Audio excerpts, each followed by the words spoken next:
I want to talk about shade because I get asked this a lot. What classified as shade?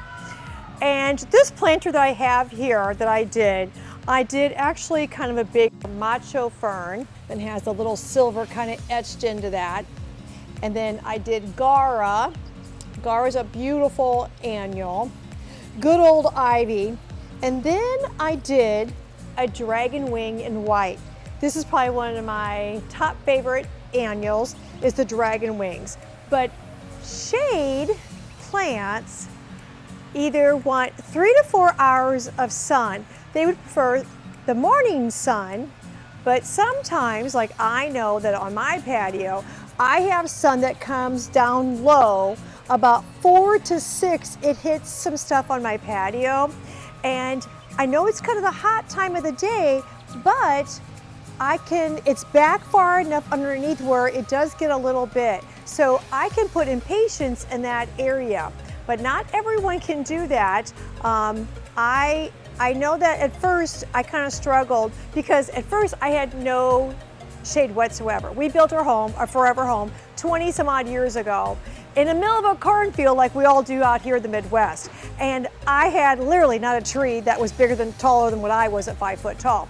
So I had all sun, but now that my trees have matured, my patio I keep extending my patio, I actually have some shade. So I can put like Impatiens and green leaf begonias and a lot of foliage in that area where it gets some afternoon sun, but it's not super hot because it's got underneath an awning and other obstacles. So my answer is 3 to 4 hours of sun.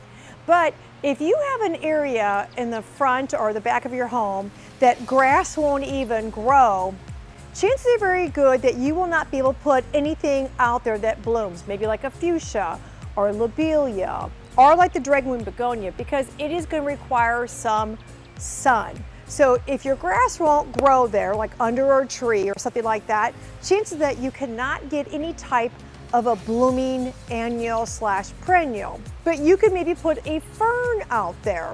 So if you put ferns out there, asparagus fern or any type of a Boston fern, Roosevelt fern, macho ferns, maybe a perennial fern, now that may be absolutely fine. Maybe even some hosta would do good because it's a foliage. So foliage may do good for indirect sun. Okay, I know that's a lot, but I'm going to show you a few things.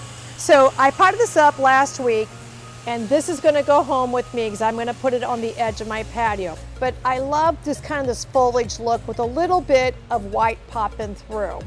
So this dragon wing white is going to be spectacular here in about a month. In the Midwest, we still are having very cold temperatures. Our weather's been up and down, and we just had a whole bunch of rain.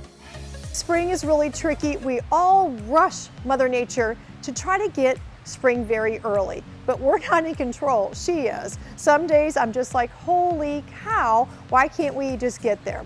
We're mid-April, but we're just suffering through because tonight's gonna be down in the upper 30s. So I'm not quite ready to put all my stuff out. But if I plant my stuff and leave it here in the greenhouse, I'm kind of cheating because my stuff is growing in the greenhouse, and then when I put it in the patio, it looks really good. But I want to show you a few more things that I would consider shade. So let's go. Here we have a basket that we put in several different foliage plants. The good old airplane plant, bridal veil, wandering Jew, and then the solid Swedish ivy. This will do great with just a little bit of sun on it for the bridal veil. If you didn't have any direct sun, the bridal veil probably would quit growing or blooming. It's going to grow, but it just may not bloom. But this foliage, like the airplane plant, does great. If you want to put that on your patio, it can take a little bit morning sun, or it can just take indirect sun. Same thing with the Swedish ivy. It's going to continue to grow beautiful. And if it gets too scrawny at the end, you cut it off, snip it off, and then it will double out here, so that will do very good. The wandering Jew also will take a little bit of sun. If no direct sun, that's absolutely fine too. Some of the grasses that you see here also will do fine either in full sun or very little sun. But most of the foliage plants, like this Cleopatra, or maybe the sedum probably wants a little bit more sun, but some of this foliage will do really, really good if they just get indirect, but they'll do better with the sun. So it's kind of a trick question. Shady is kind of tricky, but you just kind of figure out what the best is. Let's look for a few more plants. In our section here that we call shade, we have this beautiful double begonia.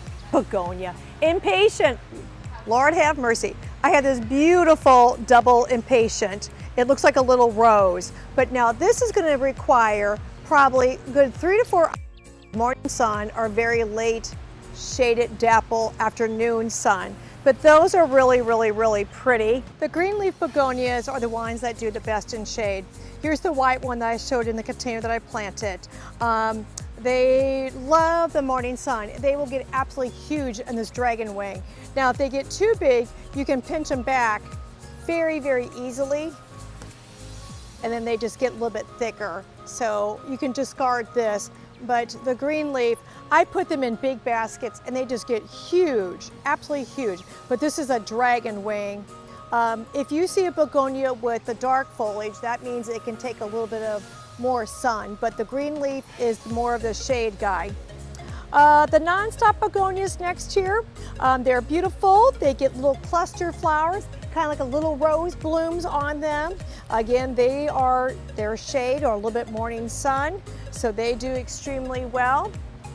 And then fuchsias, I love fuchsias. They have the beautiful blooms on them. This one is the purple and the hot pink fuchsia color. They do great in morning sun or a little bit of the afternoon sun, and they're going to trail over really beautiful, but there's something about them that are so cheerful looking. We have them in 3 different colors total, and then we have beautiful coleus, lots and lots of beautiful coleus, but that's really super pretty. And then next we're going to talk about Lobelia and Impatiens. Lobelia is a great little filler, if you want to call it that, for shade. I love the blue color. I like to put like orange or coral with my blue. I do that a lot for my one area in my yard. This is the bad thing about Lobelia. When it gets super hot, it likes to peter out. So I always see if I can make it to 4th of July in the Midwest with this. I've tried to cut it back, and so it doesn't have to grow so much during the super hot heat that we have in July and August. And it does work a little bit better because I wanted to then start doing a flushing when it gets a little bit cooler. So cut it back when it gets hot and you can try to keep it. Good old Impatiens, they're tried and true. There's nothing better than an impatient. They do extremely well. If they get really tall, you're gonna take your scissors and you're gonna literally cut them back. You're not gonna snip, you're gonna take it over and you're just gonna whack it back about in half. They'll get thicker, they'll get sturdier, and they'll do really super good. My Impatiens by the end of the summer will be a couple feet tall. I will cut them back 1 or 2 times, but they just shoot right back up.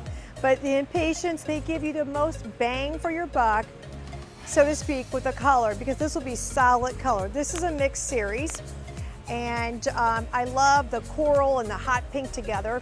That's probably my favorite combination to plant, is that.